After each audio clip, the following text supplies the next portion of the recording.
Alright, I have Frank Miller, and he has an order for an NG tube to be placed for some absent bowel sounds due to a small bowel obstruction. So we will be doing that this afternoon. I'm going to need a stethoscope for my abdominal assessment.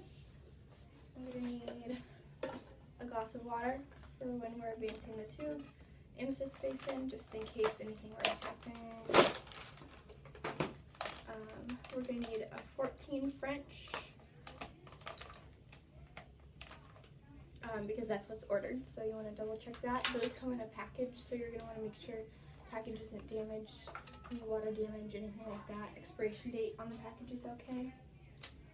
pH test paper, tape, safety pin, a pin light that works, my measuring tape, lubricant, and you can bring one of these or you can just use some tape with an ink ring. Bring one, and a chucks, and then we'll need a tongue depressor. You need to get the tongue out of the way, and then a Toomey syringe.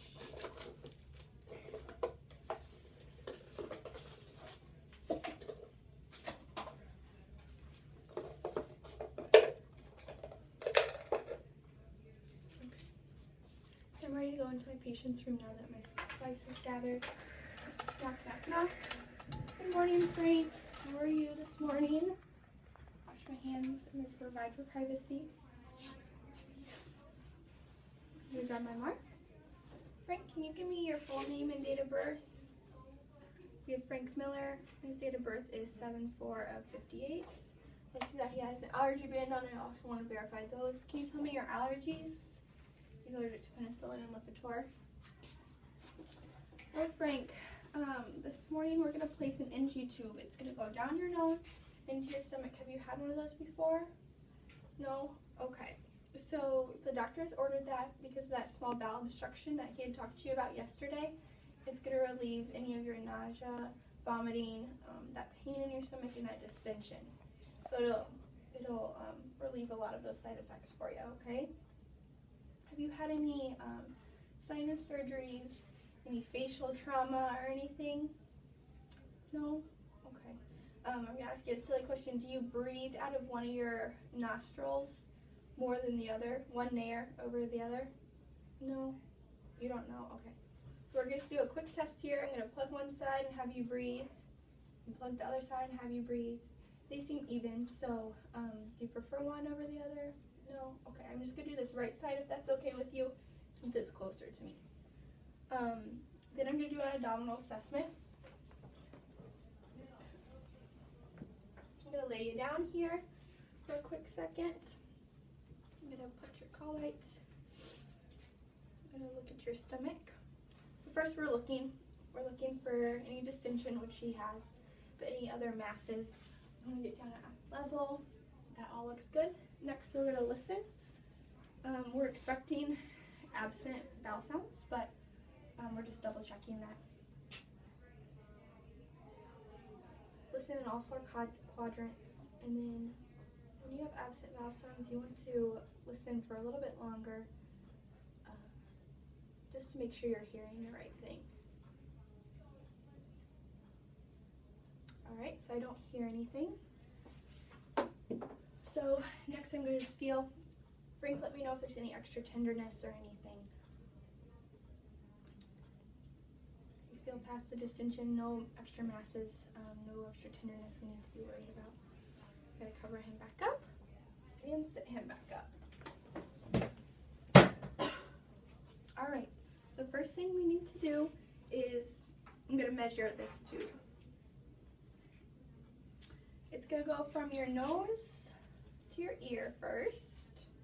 And this is going to tell us how long to get it into your stomach. And then from the ear to the xiphoid process. Alright. Then we're going to mark that with a piece of tape.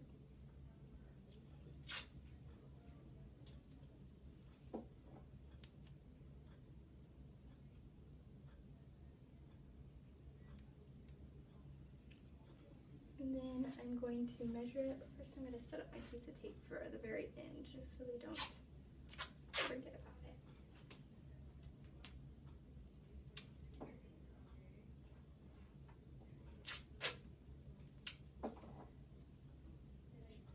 Split this one.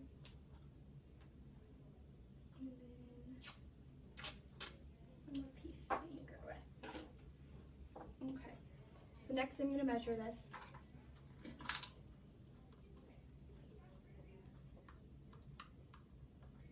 Go to 0 and all the way to that piece of tape.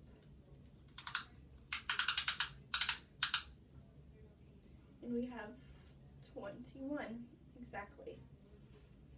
So I will note that in my documentation later on.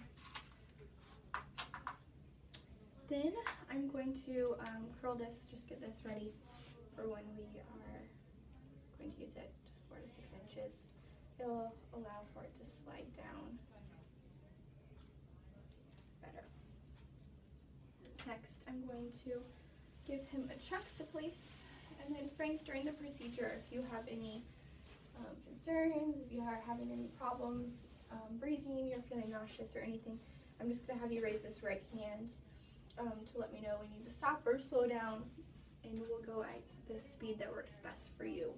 I'm also going to give you this space in just in case something, you start to feel like you're going to get sick, and then I'm going to give you this cup, and I will instruct you to take some sips while we are doing that. I'm going to get my pen light ready so I can see my tape over here. Alright, so I'm going to put some gloves on.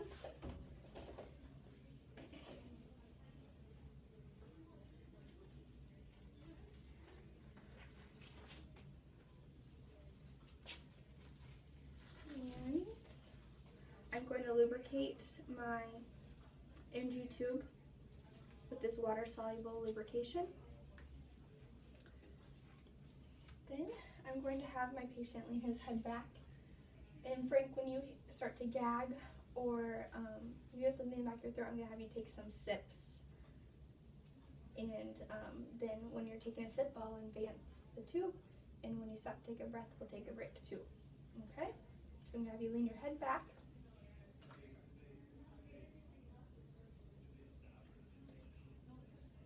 This patient starts to gag, so I'm going to advance a little bit more so we can get past that area. I'm going to take a look with my pen light just to make sure I can see it in the back of the throat. Back of the throat. Looks good. Alright, Frank, this is where I'm going to have you take some sips of water. So he takes a sip. I can advance while he's taking a sip. Then he stops to take a breath. Have him take another sip. Continue to advance all the way to we get to that piece of tape. So that means we're at our measuring points here. At that point, I want to stabilize the tube. So I'm going to grab, you can either use a special band-aid kind of type thing, or you can just use a piece of tape for now. I'm going to put it on the tip of his nose. When you're anchoring that NG tube, you just want to make sure that you're not blocking off those nares, making sure that the patient can still breathe. Okay. And then I'll wrap one this way, and one this way.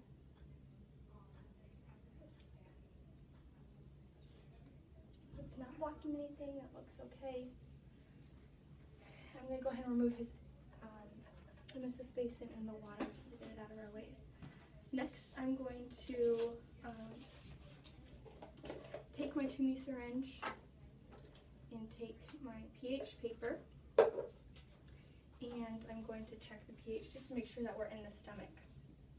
This would be this. I'm going to clamp the NG tube. I'm going to pull back just a little bit. We don't need very much. And then I'm going to take this and put a pizza back in. We want to make sure that this remains above the stomach level at all times. Take this, open my pH. I'm going to put it in the testing area, and I'm going to be watching This takes 30 seconds. So during this 30 seconds, I can explain to him kind of what the next steps look like. So while we're waiting for that to read, Frank,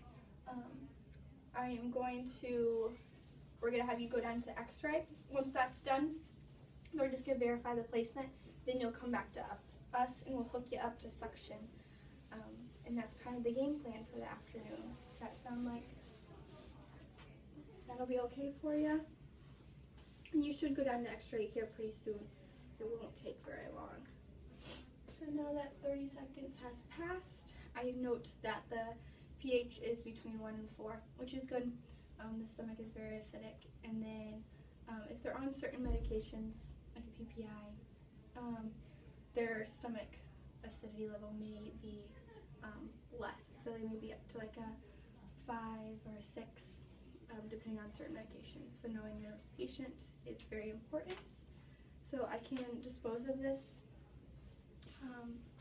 trash can.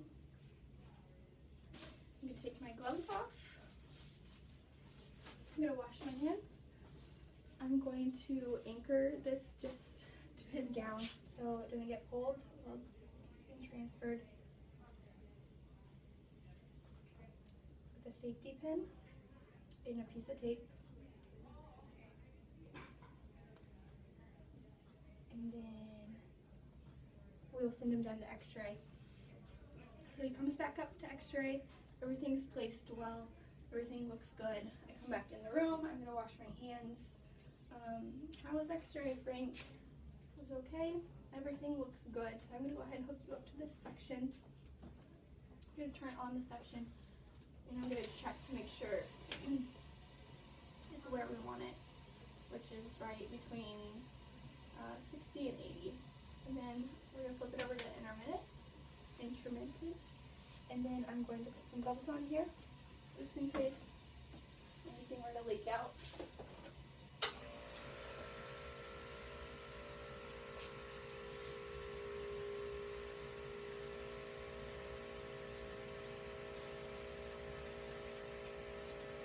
I'm going to clamp this NG. I'm going to open the pigtail. I'm going to grab his tubing. I'm going to connect them. We're going to make sure this pigtail remains above the stomach level at all times. And that he's comfortable. Frank, do you have any questions right now about anything? No? I'm going to take my gloves off. I'm going to wash my hands. Making sure the patient has his call light, which is right here in his hand. That the bed's in the lowest position. He is all set. Do you need anything right now? So I can go ahead and leave. And I'm going to go ahead and document. So I'm going to document the dates, the time,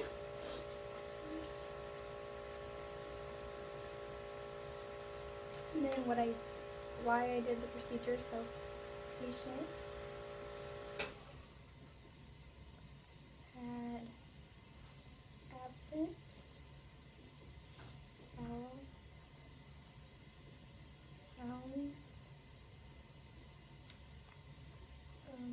due to a small bowel obstruction. Place a 14 French NG tube in patient's right near 2 measures 21 inches and placement